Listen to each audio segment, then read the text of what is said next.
All right, guys, good morning. Welcome back to another week. Another week in true crime. I got my sweet tea. Got my sweet tea with me. Gonna be doing some yard work today.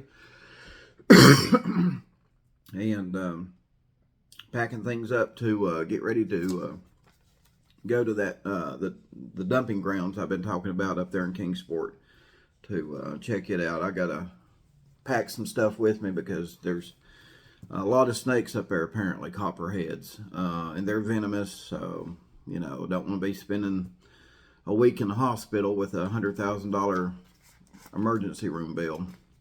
Got more to do than that. Got way more to do than that. So anyway, guys, and again, when I do go up there to that the old dumping grounds, I'm just going to record it and then upload it because I just don't know how spotty the signal is going to be and all that stuff. So I'm just going to record it and upload it. So y'all pay attention or stay tuned for that. That'll be coming out soon. Of course, if something does happen and I find something, I will go live. I'll find some place to go live and tell you, hey, I called the cops. I found this, yada, yada. I will do that. But anyway, let's get back into the Sebastian Rogers case. Man, I'm going to go ahead and say this. In analyzing the case, I'm kind of worried now. I'm kind of worried. Because we can actually get a lot of information now that we didn't have or that we couldn't do, 20 years ago. Thanks to social media, the internet, YouTube. We couldn't do this stuff 20 years ago, right? We would just have to basically watch the news on TV, read the paper. Well, really, before YouTube come out, basically just get on the internet and, look at websites. YouTube has really, really transformed how information can get brought out, and it can do it a lot quicker than just watching the news. You know what I mean? So I find that really fascinating, interesting, and all that. The information that we get now via YouTube, Reddit, Facebook, whatever, especially YouTube. YouTube's probably the biggest one. Man, it streamlined. It has streamlined everything. It has. There's YouTubers out there that, well, look at Nancy Grace. Nancy Grace is 2 to 3 days behind the YouTubers. You know what I mean? And that's just because, and she's even got a YouTube channel. But it's just because she's got a big production thing and stuff like that. But yeah, YouTube has really made it to where information. Now, let me say this: YouTube has made it streamlined for information, whether it be true or not, to be put out into the public almost immediately. And so, anyway. That being said,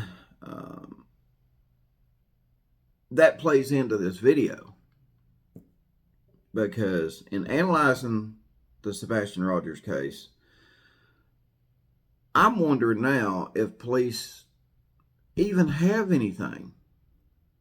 Well, I know they have something which caused them to go search that landfill in Kentucky. I don't know where they got the stuff to. I don't know where they got the evidence or whatever you want to call it to get a search warrant for the landfill in Kentucky. But other than that, I don't know if they've got anything, guys. I don't know. And what makes me say this is here recently with all the drama, Seth said that the cops called him and wanted to know why he was sending out these cease and desist letters. or they just made the inquiry into it with Seth. You know what I mean? And Seth still said he's a suspect in the investigation. Now, in analyzing all that in the big picture, that tells me if police have to call Seth and ask him why he's doing this, ain't they got other things to worry about besides Seth sending out C&D letters? I mean, makes you wonder, right? Makes you wonder, what do they got? Do they got nothing? Do they absolutely have nothing? And something as minuscule as, Seth getting, ticked off that people are talking about him. When people are talking about you, person gets mad and send out cease and desist letters. I don't think it was Seth keeping people from searching for Sebastian. I think it was just Seth saying, hey, quit running my name through the mud. You know what I mean? That's what it was. Quit running my name through the mud. But for police to bother him about that, right? And I'm going to make a point to you. Old Don B likes making points here. I'm going to make a point to you here. So, why would police even focus on spending the energy to ask Seth about cease and desist letters, right? When the focus, and we don't know, maybe police are calling, Chris and Katie Proudfoot on a daily basis or here and there, asking them what they're doing about certain stuff that we don't know about. You know what I mean? I'm sure they're under surveillance. I'm sure Seth is under surveillance. I'm sure a lot of people that were around Sebastian probably in the last 30 days before he went missing are under surveillance. But here's the point I want to make, guys, and pay close attention to this, because I don't hear nobody talking about this.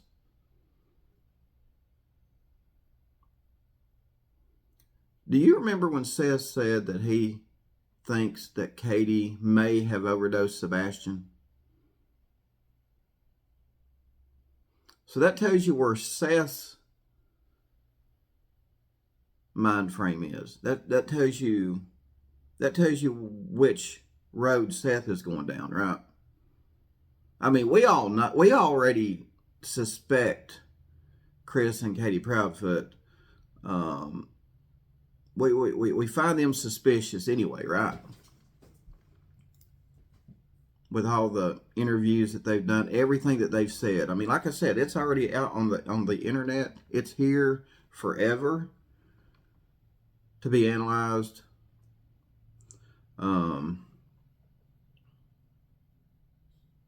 But Seth seems to think Chris and Katie Proudfoot are responsible for whatever happened to Sebastian. Now,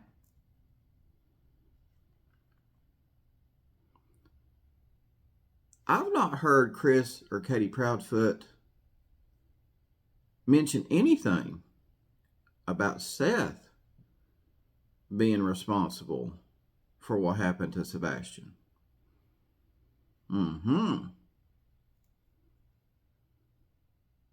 Right?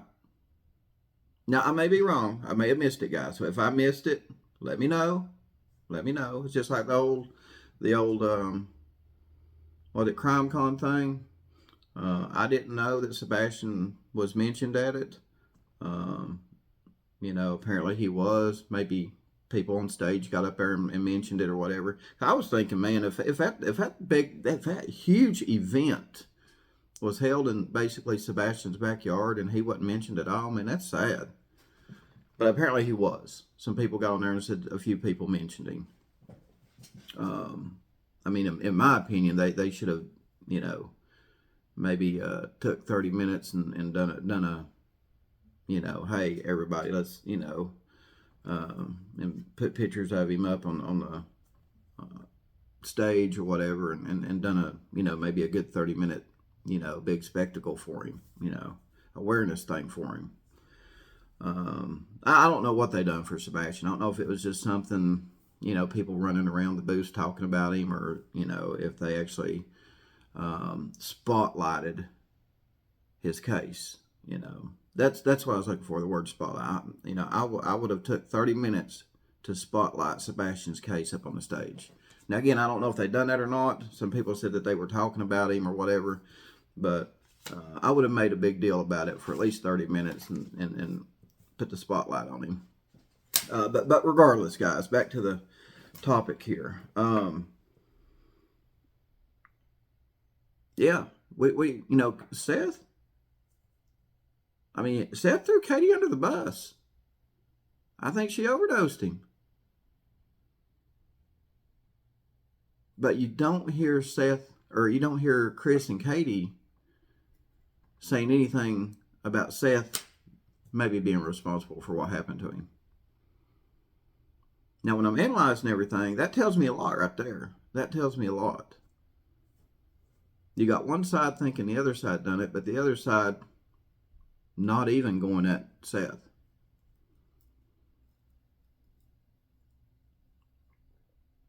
And I know that we're in basically a holding pattern here as far as law enforcement goes with the investigation. I believe we're in a holding pattern until something breaks. And again, you know, everybody's under surveillance, in my opinion, and you know, it's just a matter of time. I mean, it you know, in a missing persons case, I said it once, I'll say it again. I believe they're very hard to solve, just because of the lack of evidence and everything involved in a missing persons case. It's an easy crime to do and get away with, in my opinion, if you plan it the right way. That's what makes them so hard to solve. And, you know, I mean, look, all you got to do, I mean, well, the majority of them are. I mean, Chris Watts,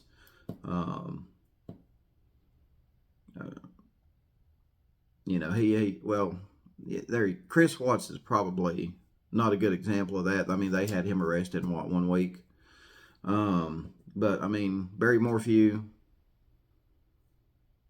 the Orson, you know, Orrin and Orson West, Harmony Montgomery, Summer Wells, now you got Sebastian Rogers. I mean, I can name a bunch of them, and there's still a lot of missing people that, you know, been years. Sometimes they get solved, sometimes they don't.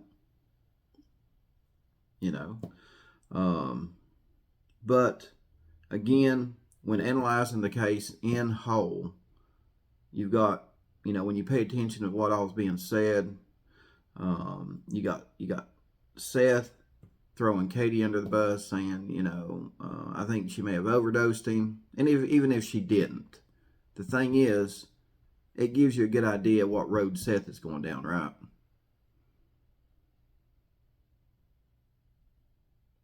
But you don't hear Chris and Katie coming at Seth saying, well, we think he done this, or anything like that. That speaks volumes right there. And so anyway, guys, that's pretty much what I wanted to bring to you. So let me know what your thoughts are on that. I've not really heard anybody mention that. Thought about that this morning. I thought, well, I'm going to jump on there and make a video and see what you guys think about it.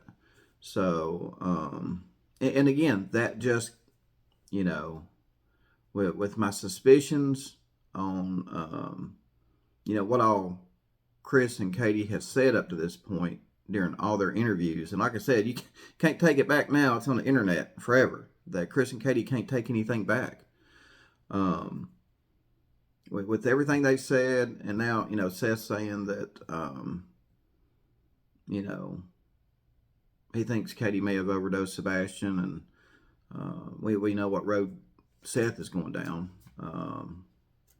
And we're all kind of going down the same road too. You know, he's not the only one. I mean, we're all very suspicious of Chris and Katie Proudfoot. But again, I don't know why police even entertained the thought of contacting Seth over the cease and desist letters when, you know, in my opinion, they got, you know, bigger fish to worry about. I don't know, guys. I don't know. So that makes me worry about what... It makes me worry about what road... I mean, it just makes me worry in general about the local police handling this thing. Y'all see what I'm saying?